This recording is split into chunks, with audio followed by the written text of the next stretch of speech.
Estudo Bíblico Ezequiel 20. As abominações da casa de Israel depois do Êxodo. Versos 1 a 44. Aos anciãos da comunidade judia na Babilônia que buscavam um oráculo divino, versos 1 a 4, Ezequiel faz recordar a história de Israel com sua rebeldia repetida, versos 8, 13, 16, 21 e 28, e sua preservação efetuada pelo Senhor por causa do seu próprio nome, versos 9, 14, 17, 22, 41 a 44. Israel pecou no Egito, versos 5 a 9, e na sua viagem do Egito para Cádiz Barneia, versos 10 a 17. A segunda geração no deserto rebelou-se contra Deus, versos 18 a 26, e o povo que entrou em Canaã foi continuamente infiel para com ele, versos 27 a 29. A geração do profeta também foi idólatra, tal como as gerações precedentes, versos 30 a 32. Contudo, o propósito de Deus para com seu povo no futuro envolveria juízo e esperança, versos 33 a 44. Israel seria levada para o deserto uma segunda vez, com o propósito de juízo, versos 33 a 39.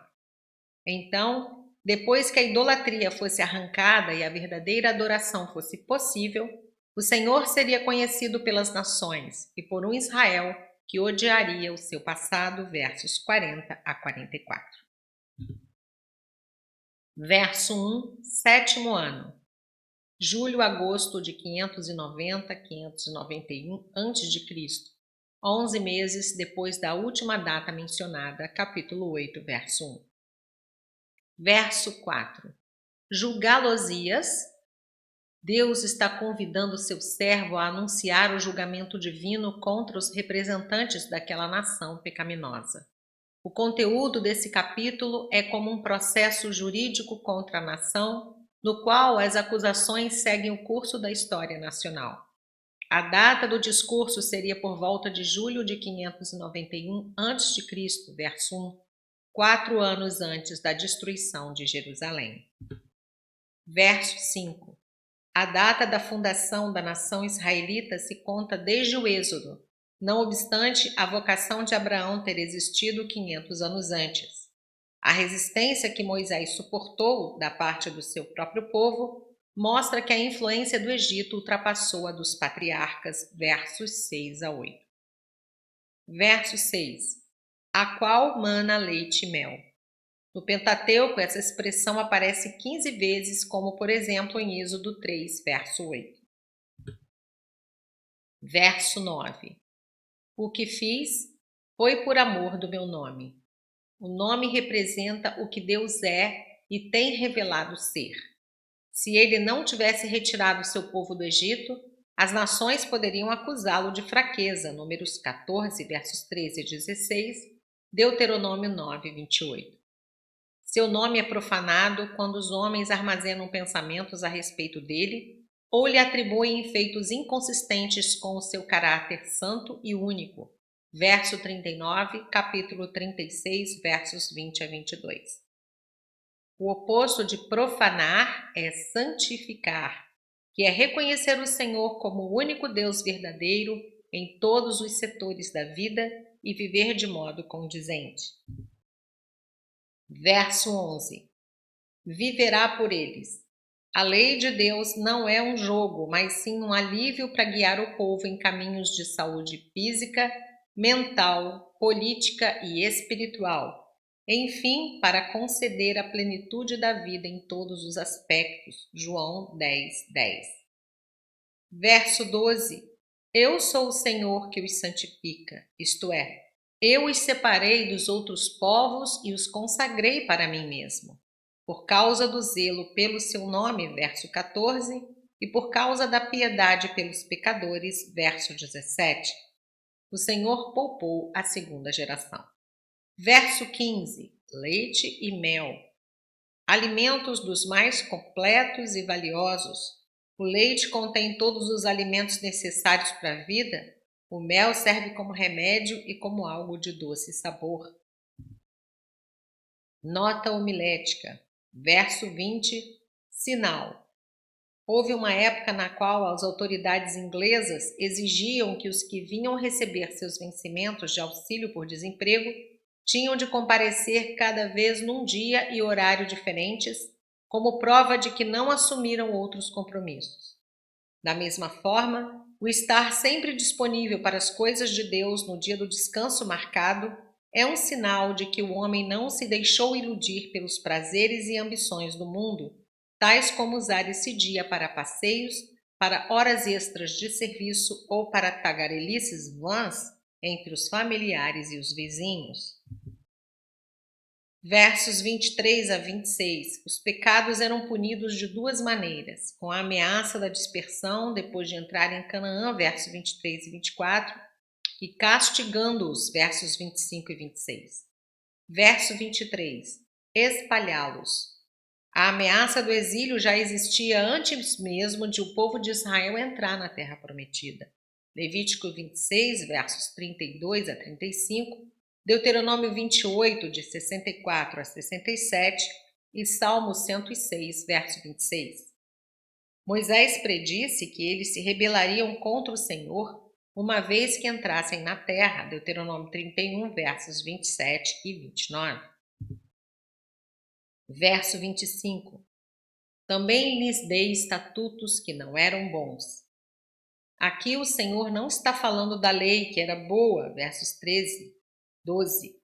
Mas o povo rebelde foi abandonado a uma lei diferente, verso 18, que produzia a morte e não a vida.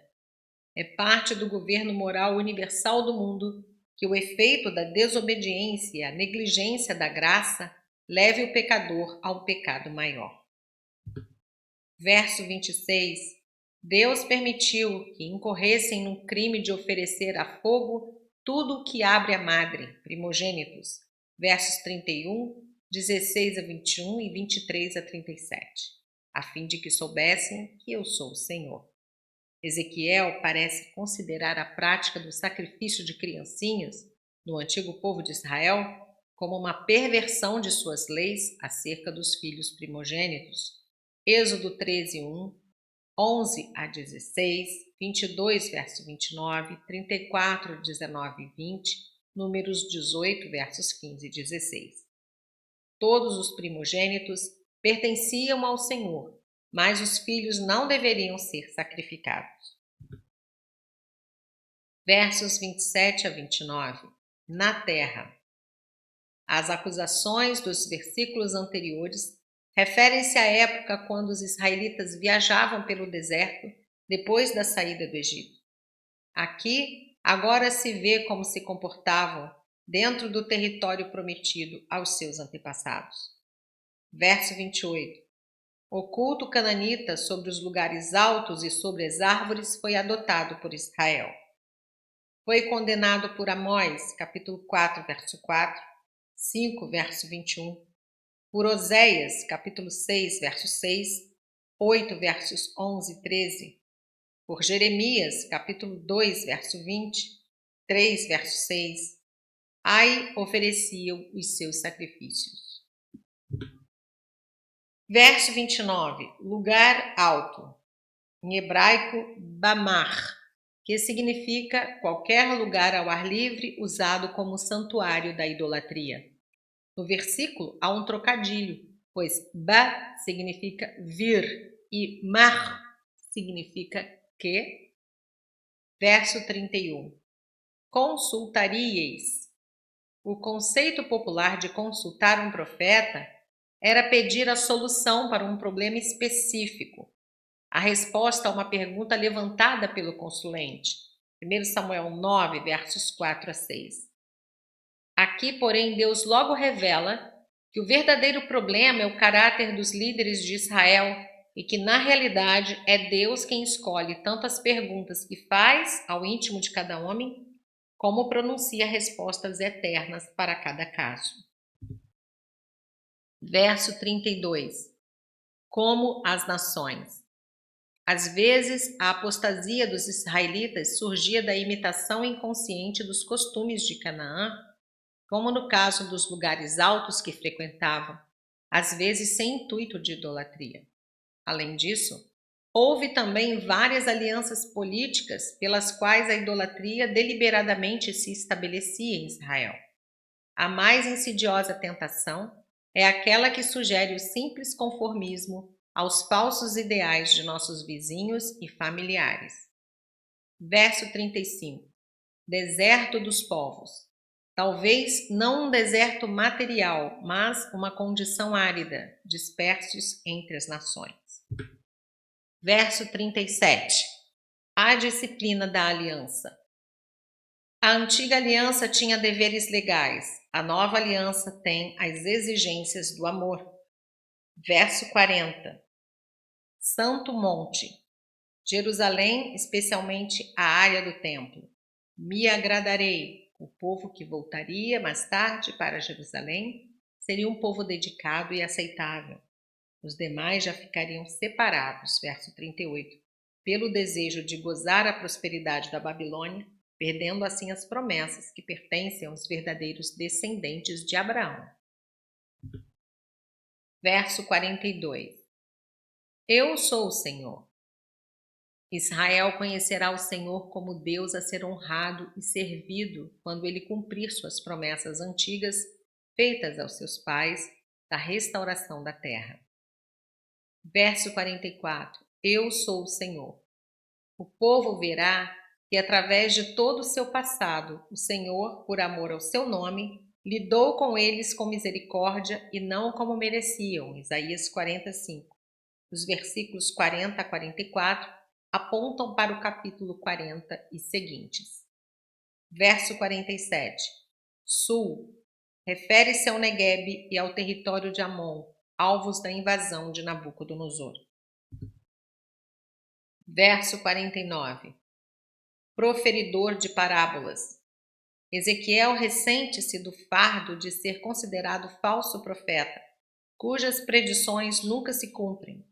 Jonas chegou ao ponto de se desesperar quando suas profecias contra Nínive não foram cumpridas, ao invés de se alegrar pelo arrependimento da cidade, que alterou seu destino. Jonatas 3, verso 10 a 4, verso 3.